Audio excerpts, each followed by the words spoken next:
is good to be back at All God's Children. You know, I run into your pastor all over the place. And I ran into your pastor on lobby days up at the state capitol, and there he was giving a speech, motioning to all the other clergy to stand behind him and sing, something I do very reluctantly. But I did because he asked me. And then, of course, at the end of that, Pastor Dwayne says, can you preach on Mother's Day? And I said, of course I can. I would love to come back to All God's Children. It's a wonderful community, and thank you for having me today.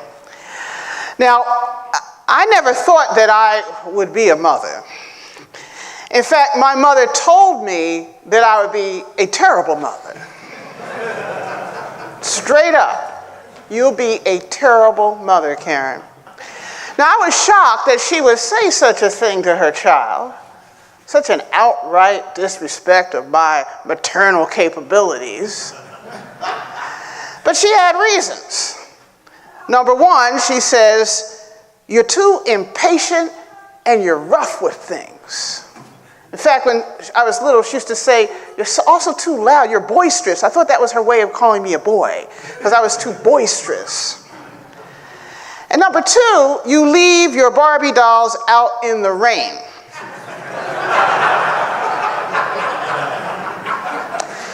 And finally, she says, how are you going to be a mother when you're gay? You need a man to be a mother. Now, this was 1972, well before the lesbian baby boom of the 1990s and 2000s. But since then, every Mother's Day, when I look at my two kids, I ask them, how am I doing? How's it going? As I body slam my 3-year-old in the rain.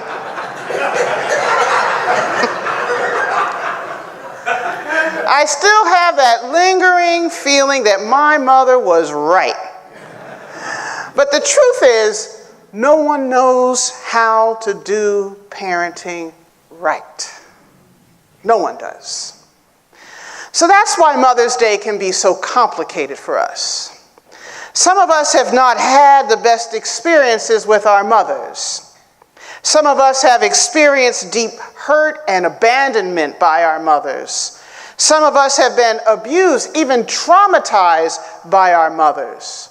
Some of us have no knowledge of our birth mothers and might have been mothered by grandparents, foster homes, siblings, fathers, and don't forget that gay Uncle Rick who took in all his sister's kids when she went to rehab.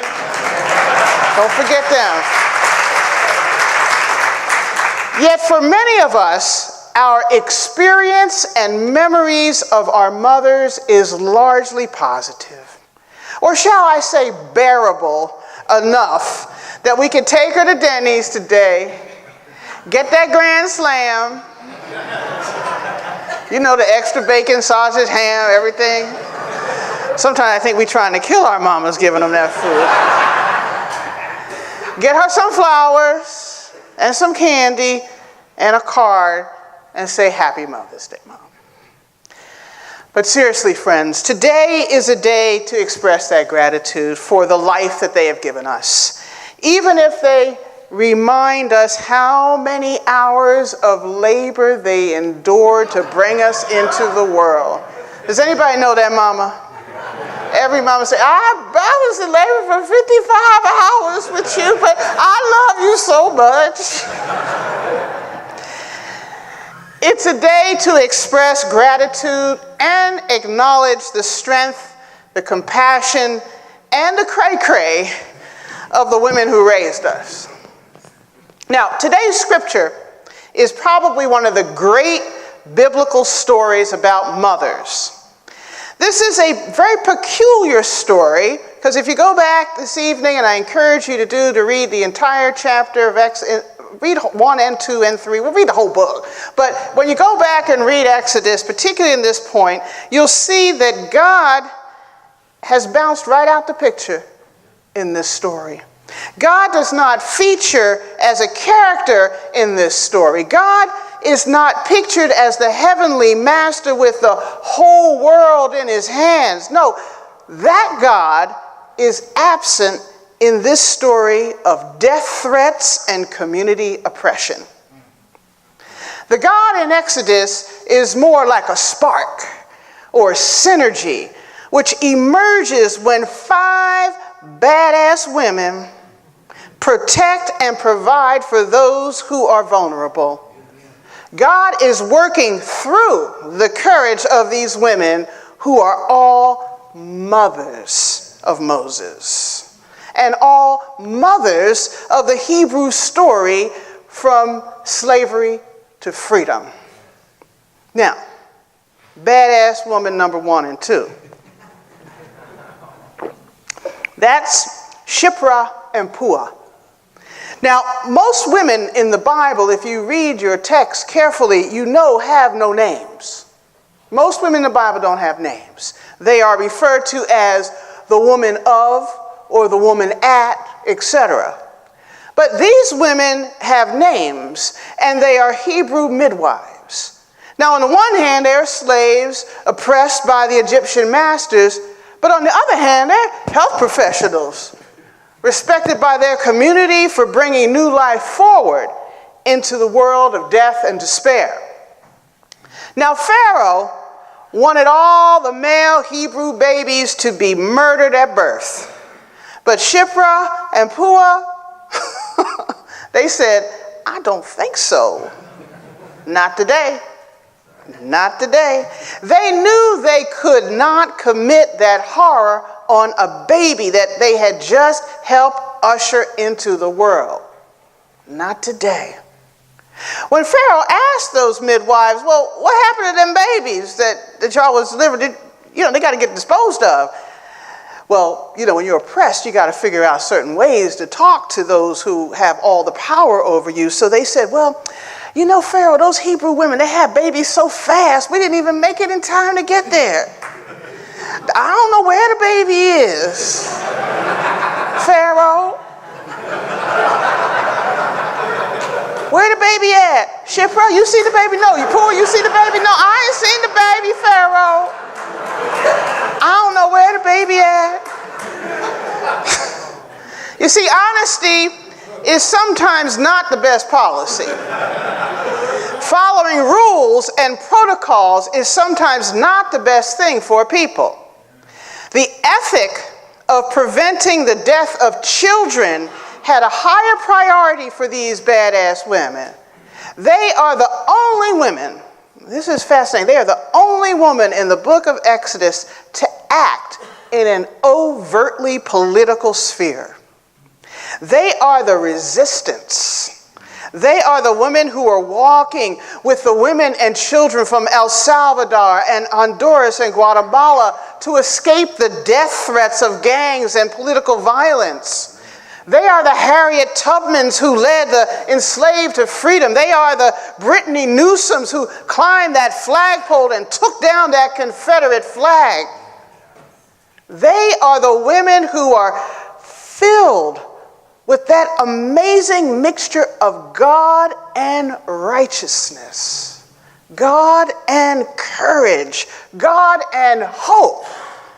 These are the women who are saying yes to life and dignity. They are saying me too. They are saying time's up. They are saying stay woke. And most of all, when they see injustice, they are taking action and not sitting on the sidelines. Shiphrah and Puah understood their religion's priority and the priority of the profession of being a midwife. They understood their obligations by the actions they revealed in their willingness to value the life of slave children at the risk of their own lives. Now, we're next introduced in the story to badass woman number 3 and 4, Moses' mama, whom we know from other texts that she has a name, Jochebed, and her daughter Miriam. courage again is driving the actions of these women. After his birth, Jochebed hides the baby in her house for 3 months. Now, I've had 2 kids. And I know that I cannot keep them quiet in the house for 3 months. But imagine that. Imagine the fears after all the crying that a baby does. Imagine that every little cry might be alerting someone that there's a baby in here. That every neighbor or stranger who passes by or pokes their head in might reveal that this is a male Hebrew baby who's 3 months old, not killed and dumped in the river at birth. But soon, Mama and Miriam realize that Pharaoh's men are on the move. And time's up. And this 3-month-old child cannot be kept quiet anymore. So they hatch a plan to take their chances and place the baby in that little boat, which is also referred to as an ark. In Hebrew, the word is very similar. Puts the baby in the little ark and hopes that Yahweh will find refuge for this child, for this beautiful, beautiful baby. Can you imagine the devastation on Mama's face? On her face as she puts her precious baby in a basket and watches him float down the Nile River, away from death squads, but towards an unknown dangers. Can you imagine watching your children sold on an auction block in the American South? Can you imagine what it's like for mothers in this country who go to the store or go pick up their dry cleaning, and all of a sudden ICE and immigration comes along and they never see their kids again? But while that baby is floating down the Nile River, badass Miriam is laying in the cut.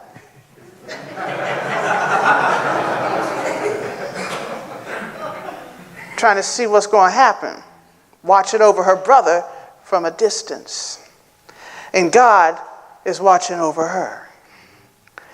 But Miriam is doing that good looking out and some quick thinking when the Egyptian princess finds Moses in the river while she's taking her bath.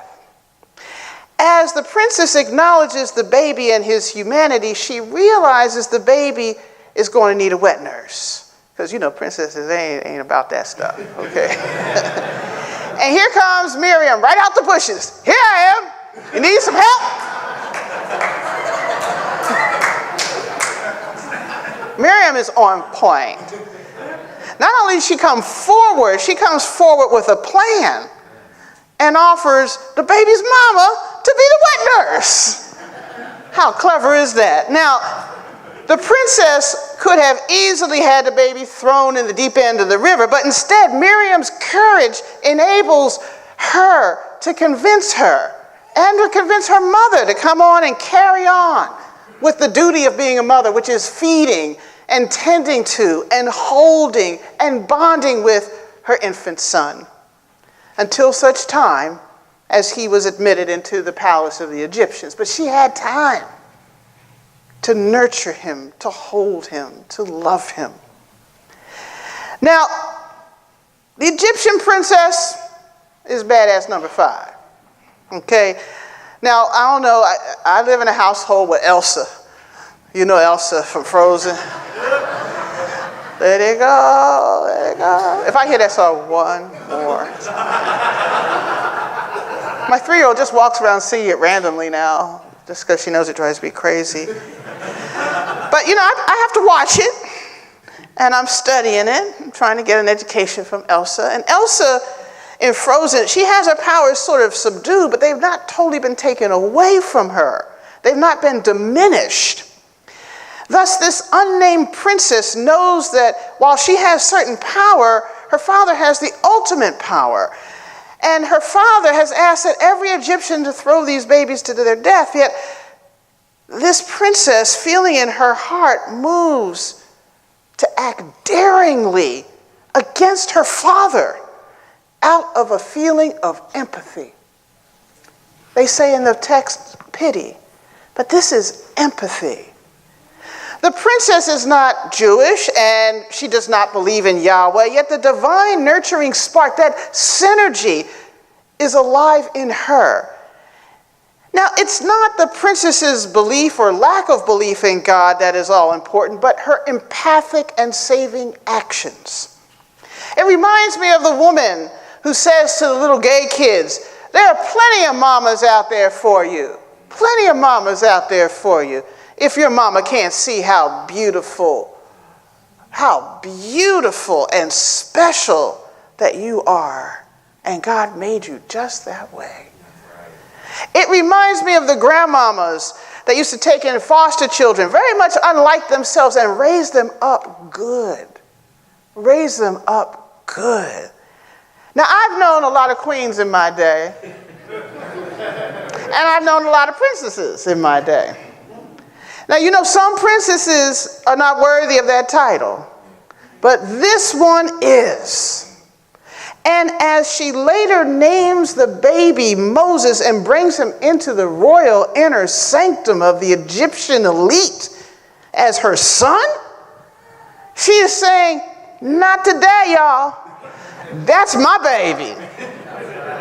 That's my baby. The hopeful, nurturing Holy Spirit called God was incarnated, manifested, and made flesh in this story of Moses and the bulrushes. It is made flesh. God is made real in the solid and confrontational ethics of motherly midwives, Shiphrah and Puah. God is made real in the love of his birth mother, Jochebed. God is made real with the quick thinking and bravery of his sister, Miriam, and the daring inclusivity of his adoptive mother, that Egyptian princess. 5 badass Bible women.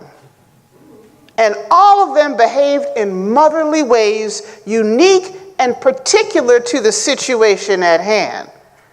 They are not the idealized mothers that we see on television, or that some of us grew up with Father Knows Best and the Brady Bunch and so on and so forth. They're not the mothers that we see in the Hallmark cards that we pick out every day and every Mother's Day for our families.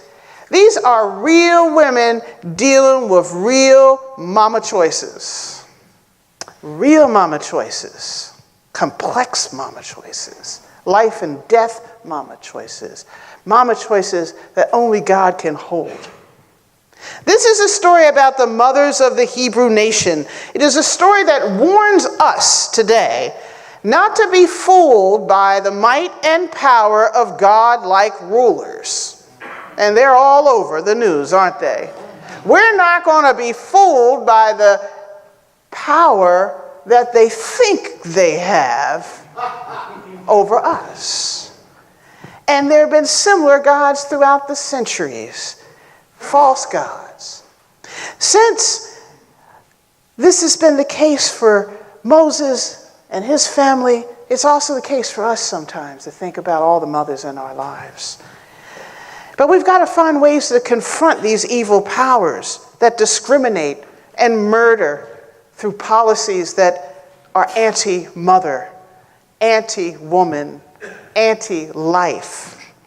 This story in Exodus extols that faith and action, not just faith, but faith and action of these 5 women whose power in a patriarchal world was very limited. After all, 4 of them were slaves. But that limited power did not stop them from having that spark in time of great need in order to blaze the freedom that is being born for the people of Israel at that moment. So, our lesson today, church, on Mother's Day, is to remember there are plenty of mamas out there for you if you don't have one, or you want to do an upgrade.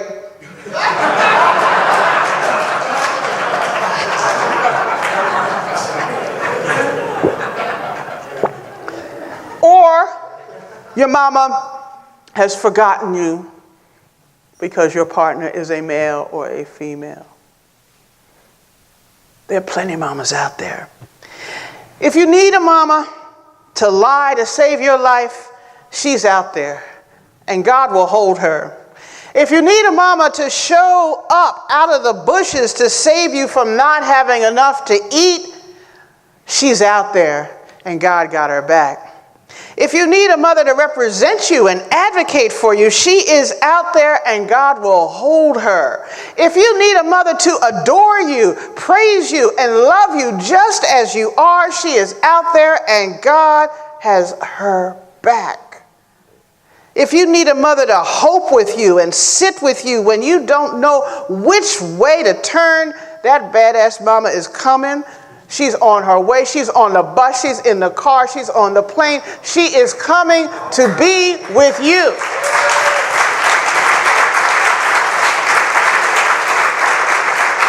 And she's coming to be with you in the manner of which you desire and deserve. So, church, I want you to look around at each other. Look around today. Look at everybody. Look beyond gender. Look beyond race. Look beyond age. Look beyond social status. Look beyond the clothes. And look at all these badass mamas right up in here.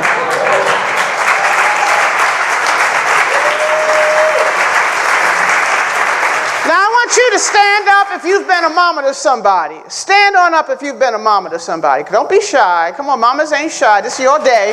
If you've been a mama to somebody.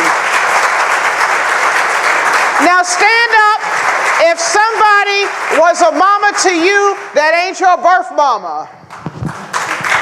All right. Now I want you to stand up if you'd like to be a mama to somebody sometime if they need you. Get up. Get your butts up because I need you all to be mamas today.